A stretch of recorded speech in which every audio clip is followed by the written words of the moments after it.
Hello, beautiful and handsome world changers. Welcome back to the Nomad CEO Podcast. I'm Kenz, your host, and I have to say, today is February 2nd of 2026, and I leave tomorrow, Tuesday, for Romania, and this will be country, I think, 39. I'm on a mission to go to all of them, so I'm keeping track, but it's my first time in Romania. I am so freaking pumped out of my mind because this is literally my mission unfolding in real time that I have worked and prayed and dedicated myself to. And so I just want to create a moment to say that what I'm about to talk about, this topic of marrying your mission, is very much so something that I'm living out. I'm doing my best as I, run these solo episodes to speak from a place of experience and a place of having some level of fruit in these areas, and also recognizing that I am not an expert on all things. I'm not a master of many things. Rather, I'm still a student. But I am a student with some passing grades in some of these tests. Okay. So man, this is something close to home. But today I want to talk about marrying your mission. And it does not matter if you're single or if you're physically actually married. To me, this is about what you were created to do and a wholehearted, undoubtable, undeniable, relentless commitment, hell or high water, to marry whatever that is for you. Marry it. Now, in the context of marriage in a relationship, we create vows, right? That we're standing at the altar to say to our partner, and ideally those vows are honored for the test of time and for the duration of your lives, right? Statistically speaking, they're not. The vows are broken. And, I personally was part of a marriage that vows were broken. I did a lot of, things that I am like, wow, that was not healthy, or it was not good of me. So I'm not pointing fingers at all. I'm just saying I was not the one that chose to break those vows. I was not the one that chose to leave that marriage. So for me personally, this isn't like internal work that I've had to do of like, no, I have upheld the vows that I've stated to this other person while they were also willing to commit to them.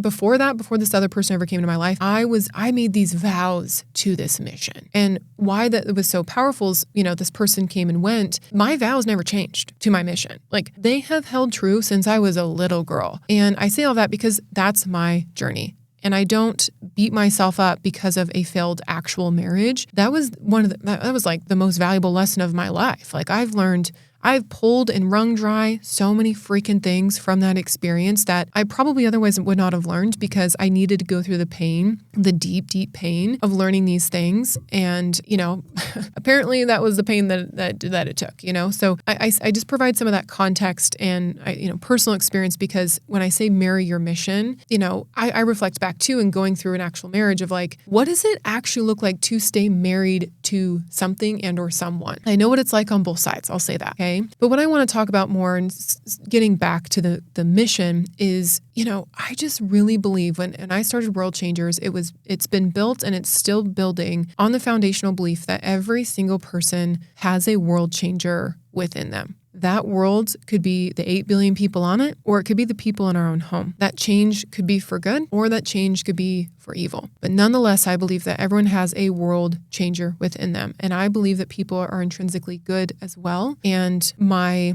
default that I've worked to actually recreate as a default is that the change that people want to make is good. So in marrying your mission, let me just speak to the singles for a second. Now, this is, okay, this is not dating advice, okay? This is not what the show's about. This is not who I am, okay? What I want to speak on is, what I'll say is this.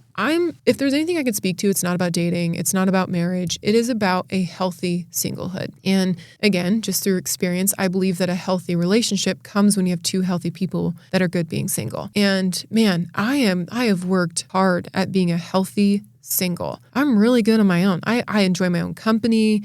I have fun with myself. I make myself laugh. I love who I am. I like a lot of things about me as well. And those were like, if you know me and you've known me for any time, like my mom's probably rolling over if she listens to this. Like, she knows that that's not where how I grew up. Like, I was a person that would get so mad if someone took my picture, or they would compliment me and then I would say, a rude thing back because I felt like they were lying to me. Like this has been a hard fought ability to be able to say these things about myself. But I say all that because I think I know part of this healthy singlehood has been built out of this sense of purpose that I've always had for a mission that is not just about me, for a mission that is about the world, for a mission that is about other people, for a mission that is about specific demographics that have been put on my heart from the time I was really young and what I'm walking out today. And in marrying this mission, it has given me this sense of identity. It has given me this sense of confidence and security to know that I am here for a purpose. And when I'm married to that, part of what's so powerful about this, in my opinion, is when a marriage entity is meant to, it's you and this against the world, so to speak. Like against the adversity, against the evil things that may come, against the obstacles, right? And so in marrying your mission of I have a mission to spread that message that everyone has a world changer within them. And part of that mission is to collectively define what changing the world actually looks like. Like not just my opinion, not just 5 people's opinions, not just the 200 plus people or whatever we're ever going to have on the show, but the world. Like what is the collective viewpoint of the world in our belief system as humans of what's going to change it? And what I've experienced so far, and part of my mission is to continue to ask this question of people, a common denominator is that of love. That most people just want to love and be loved, to be seen, to be heard, to be accepted, despite the flaws, despite the weaknesses. Like even as I was saying those things about myself, of I like myself, I love who I am, blah, blah, blah. I could tell you so many of the things.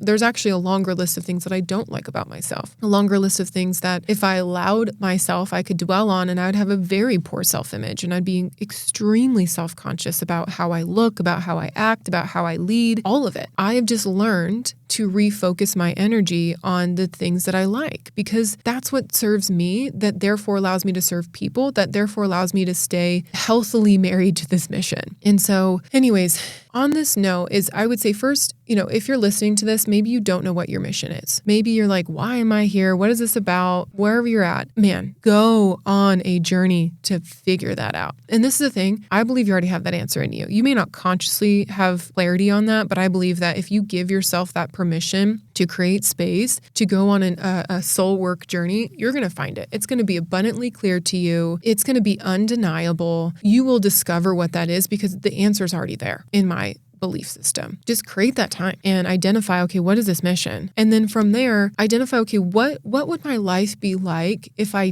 didn't fulfill this vision of the mission? What would life be like if I just gave in to temporary pleasures and easy distractions and other people's opinions or expectations of how I'm going to live, or just got caught in the rat race of the 9 to 5, weekend to weekend, paycheck to paycheck cycle and living for a holiday or living for a vacation? And I didn't actually devote myself to a mission, a cause, which could be in your vocation. It could be in your 9 to 5. I'm not one to say that it isn't. I'm just saying if you don't have that clarity of where it's at, create it. But I think most people listening to this, you already have a sense of it. You already have clarity to a degree of, no, this is what I was called to do. This is what I was created for. So then the next step is to ask yourself, are you married to it? Are you dedicated, hell or high water, to finding a way, finding the people, creating the possibilities and the opportunities for yourself to walk this out? Or is it so big and is it so compelling in your brain that it empowers you to overcome the possible distractions, the possible insecurities, the likely setbacks? Because when we're married to something, or say someone in an ideal situation, ideal world, we're going to find a way. We have vowed to do that. And I just believe that when we have it, just imagine this. There's roughly 8 billion people on the planet. Imagine if every single one of them was utterly married to their mission. What if they were doing what they were designed to do? What if they were being who they were designed to be? What if they could let go of the insecurities, the doubt, the failures, their past, the negative thoughts, the opinions of others, and they just showed up authentically as their whole selves, and they were walking out what they were called to do, and they did it with a light and an energy and an attitude that added value to you, that inspired you, that stirred you deep in your soul? What do you think the world would be like? What do you think would be different? What do you think would be the same? And now, in my opinion, since you're listening to this and you're here, there is no other time than now to walk out that vow. You're here for it. Why are you waiting? What are you waiting for? And I'll say this, if you're not, if you know that you are hustling the muscle, you're living in it, you're embracing the piece of it, then who else could you help discover theirs? What does that look like? I believe that when we're married to our mission, life, there's nothing sweeter, because then how we show up in relationships, which are designed to be a place that we go give, not take. Like it's a give and take. But if we have the perspective of going, like I look back on my past relationships and I certainly was the person that was thinking about how can I give to this? But often it failed was I was more so trying to take more from that person that I couldn't figure out how to give to myself. And so again, I just think that this is so tied to all of that. But something else that I feel compelled to speak on when it comes to marrying our mission as a single, because that's where I'm at, right, is I think our BS meter in unhealthy relationships, whether it's dating, business, even just conversations, goes up, and we can protect ourselves and keep healthy boundaries in place where we then don't get caught up in petty things or the opinions of others or the desperate need for approval from others, but rather we can be the one that gives. We can be the light. We can be the ones that others look to, and not in an egotistical way, but just like, wow, that is a person on mission. Like it's undeniable. It's all over them because they know who they are and they know where they're going. And I think that you listening to this, you have that responsibility to be that person. And if you already are, again, how could you help other people walk that out? And if you're already on the path, like kudos to you. If someone hasn't told you like, bravo, way to freaking go, you are a rock star, then take it from me. Because even though our journeys are very different, and again, I'm not trying to sit here and act like I have it all figured out because I certainly don't. I just want to say, like, keep going. Keep going. It's worth it. You already know that it's worth it. Keep going. And along the way, give yourself permission to be proud of you and to recognize the impact that you've made. Recognize the shift that you've helped make in other people's lives and the light that you are in the world around you. And I say all this also to document because I'm about to set out on next phase, if you will, of this nomad adventure. And I head to Romania tomorrow. And as of now, the plan in Romania, which you'll all be hearing this after it's happened. So we'll see if this changes. Kind of fun. Man, what a beautiful thing. So a couple of quick stories. I was, building a different business. This was back in 2020. Long story short, I was in Washington. I came back home to Idaho and my mom had a cabin outside the city. And I had family members, including my uncle, that were visiting. And my uncle lives in South Dakota and I hadn't seen him in a long time. And I knew growing up that he was a part of politics and he was a professor at Harvard, which was super cool. But just, at that point in my life, I hadn't really sought out to understand more of what he did or any of that, and looking back, I'm like, silly, Mackenzie, but that's just the facts. But I was in a desperate place in my business at the time where I was working. I was in an unhealthy way. It was workaholism, no question about it. But again, I was just so I've been married to my mission. I was so dedicated to the cause. And I think in a way it was some level of escapism at the same time for me. But nonetheless, I wasn't getting the results that I was working so hard for. So I come home, reconnect with my uncle, and I'm like, wait, you're a badass. Like you were a Harvard professor and you taught on communication training. And I was really battling my communication. And again, I'm not sitting here as an expert today. I'm still taking his classes. I'm still learning. But at the time, how I showed up was very anxious in my interpersonal communication in a business setting, in the sense that I would take anti-anxiety medication before it. I'd had panic attacks earlier on, not at this time, but I was still battling anxiety. And I just didn't know how to calm my nerves. I was just so in my head about it. And I know that was limiting for me getting results because people are like, okay, maybe I like this chick, maybe I don't, but there's something off about her and I can't put my finger on it, or maybe they could, I don't know. But I was like, I am just not showing up how I want to show up. Anyways, I reconnect with him and learn that he has, business all around the world and he's worked in 50 different countries. And I'm like, literally, you're so cool.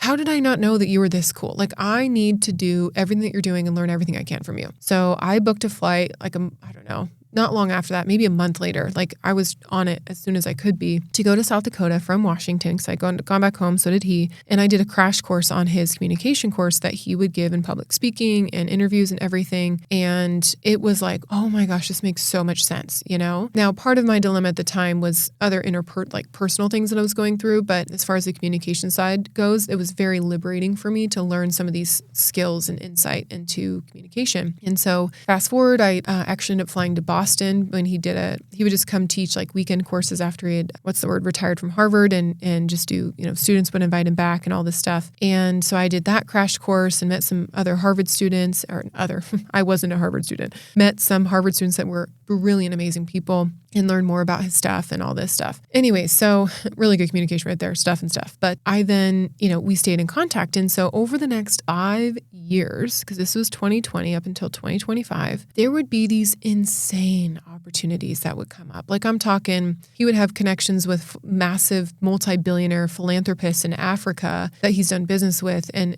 invite me to go. And I was building this other business and it's a long story, but it just didn't work out. And just these other amazing opportunities. I was like, this is so aligned with who I freaking am and why I'm here. And I would cry myself to sleep because this stuff wouldn't work out. The timing wasn't right. I tried to force it. It just didn't work. And so fast forward, I'm building our movement for the World Changers movement.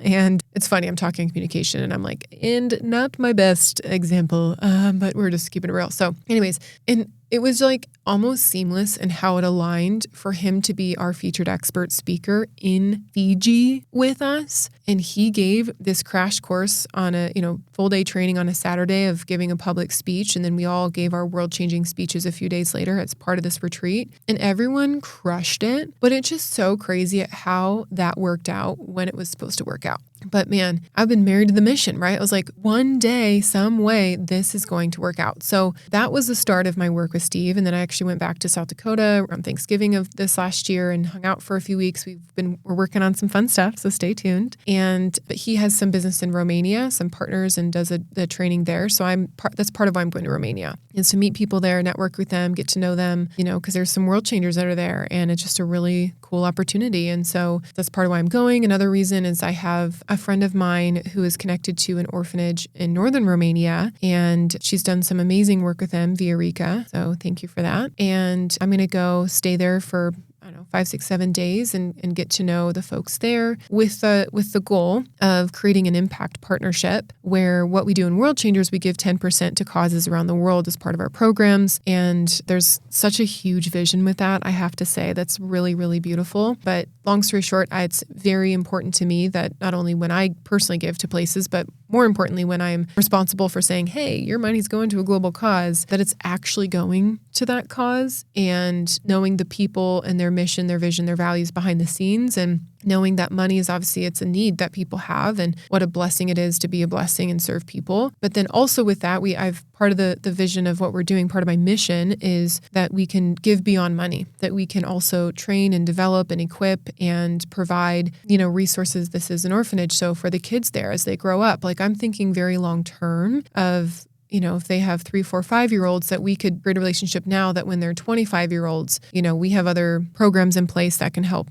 awaken the world changer within them. And so that's really deeply, deeply on my heart. And has always been, I would say the mission to provide opportunity for kids that don't have that opportunity is really what's always been on my heart. And now this is unfolding in this way. So again, I don't know when or how or what that's going to look like, but I'm married to it. I'm married to figuring it out, connecting with the right people. And I just believe that I just have the faith that it's going to work out. And I just am, at the same time, I have a faith, right? So whatever you believe, you believe. I just love this saying of like, pray like it all depends on God and work like it all depends on you. And so the working like it all depends on me, that is me married to my mission. And whether you believe in God or not, or if that's a triggering word for you or prayer, whatever, be it to say, maybe it's just something bigger than yourself, right? That's not just about you, that's about other people. And I think that when we find that sweet spot and that tension of working, and for me, it's worshiping and praying, whatever that is for you, then we will come alive and we will be walking out and living out that mission in a way that it feels like a dream. You pinch yourself like, this is really my life. Like, this is amazing. So that's what I'm about to go do. And this has been many, many years in the making. And again,